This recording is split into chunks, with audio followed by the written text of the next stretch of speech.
Dr. Jennifer Ashton is here now with advice on preventing skin cancer.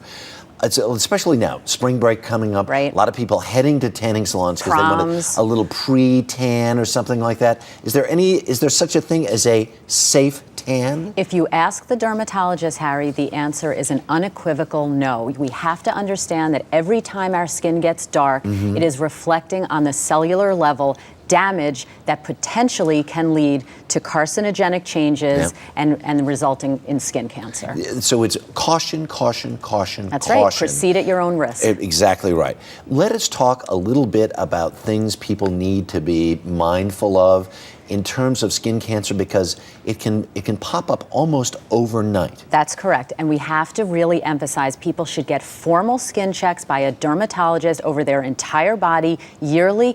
And you should also examine your own body, have a family member or partner examine your body. And what you're looking for are some key warning signs. Right. Number one, a change or an increase in the size or thickness of a mole or spot. Right. The other thing is a change in color or texture of the mole. You want it to be regular and not irregular. Right. Also an irregularity in the border. So that's where we, again, talk about the asymmetry. And if this mole or lesion is larger than 1/4 of an inch, which is about the diameter of a pencil eraser, that could also be a warning sign. For any of these things, you want to have it examined by a dermatologist. So many times over the years, as we have done these segments and talked to people who have had these cancerous growths, they've said, well, I thought it was going to go away, and it seemed, I wasn't sure if it was getting bigger or not. That is absolutely the time to rush to the dermatologist. Without delay. And the only way a dermatologist will know for sure is by doing a biopsy, which is a quick and relatively painless procedure. And also, Harry, you know, people get lulled into a false sense of security that only Caucasian or fair-skinned people are at risk.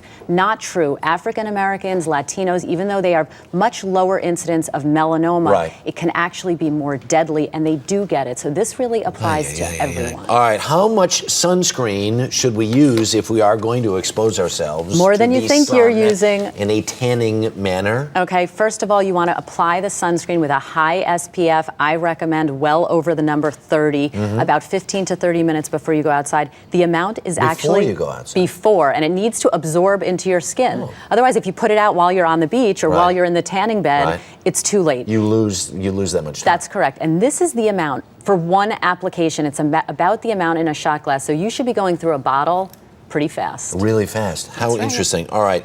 And but sometimes people say, well, I need my vitamin D. Yeah. You know what? That excuse doesn't fly. In the field of medicine, we know yes, you can get vitamin D from sun, but you can also get it safely from a supplement. Yeah, or a glass of milk. There you go. All right. Dr. Jennifer Ashton, thanks very much. You bet, Harry.